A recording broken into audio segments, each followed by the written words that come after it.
You have to model and practice it a lot.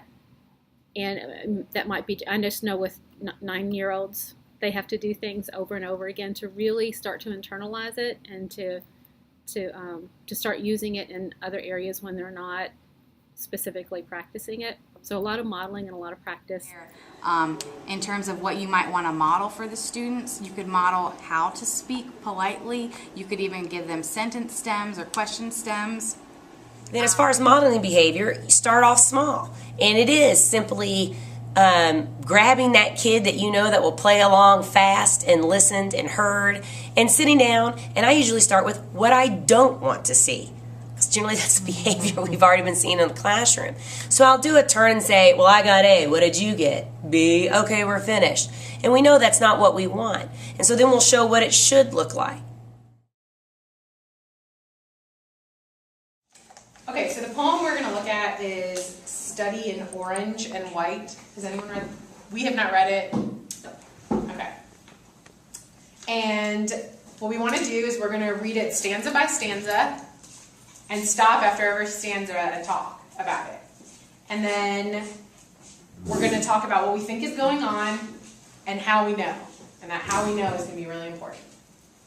Okay, so we're reading it silently, the first stanza, and then we'll talk about it. Annotating as we go. Annotating as we go, yep.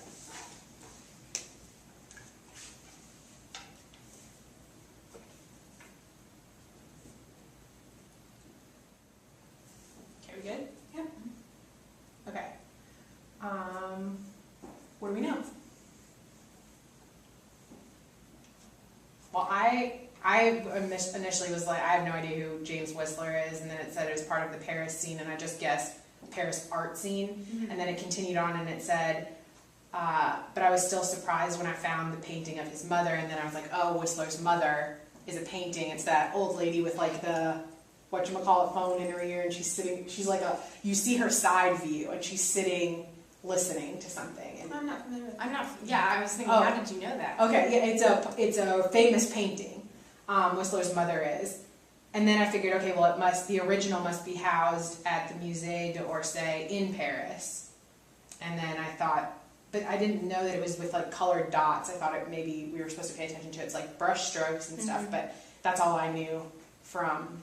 So I like used background knowledge on Whistler's mother. Well, I'm glad you had that, because originally when I was reading it, I thought maybe James had painted the portrait of his mother, based off the way it was read, and now I don't know. I don't know. Now I'm more confused, but maybe we'll figure it out. I know I didn't have any background knowledge coming to this other than I guessed that Musée d'Orsay meant museum. And I was left with the questions, who is James Whistler? Why is the speaker surprised about finding this painting? And is it important then for me to know what the Paris scene is? It kind of reminded me of Great Gatsby for some reason. I was just thinking of this era where everything is kind of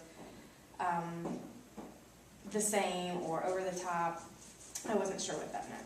I always forget to think about the speaker, and you're always so good about reminding that. So I knew that James was there. So maybe he's like a student too. Well, and you look at the title, it says Study in Orange and White, so Right.